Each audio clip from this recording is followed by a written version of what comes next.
Isang mainit na pagbati sa lahat ng kababaihan at lahat ng tagapagsulong ng karapatan at kagalingan ng mga kababaihan ngayong National Women's Month. Sa loob ng mahabang panahon, ating pinatunayan na tayong mga babae ay hindi babae lang.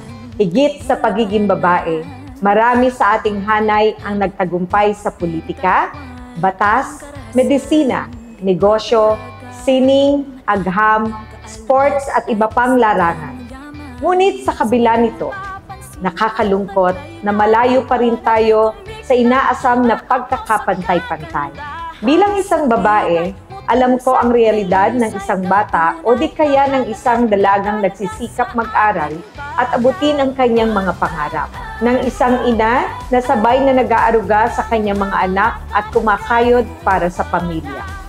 Pero sa kabila ng kabayanihan at sakripisyo ng mga Juana sa lipunan, sa kabila ng pagharap natin sa moderno at makabagong panahon, ay lagana pa rin ang pang-aapi at pagmamalabis laban sa kanila.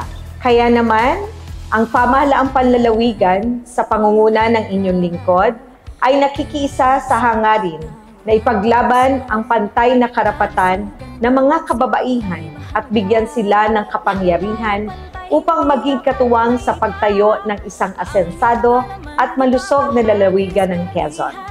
Sa pagdiriwang natin ng Women's Month, naway tayo ay lalong magsikap para sa isang lalawigan kung saan ang bawat babae ay may dignidad, kalayaan at pagkakataong matupad ang kanyang pangarap.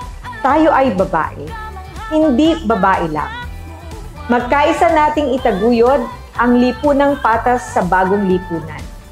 Kakayahan ng kababaihan patutunayan. Mabuhay ang kababaihan. Mabuhay tayong lahat.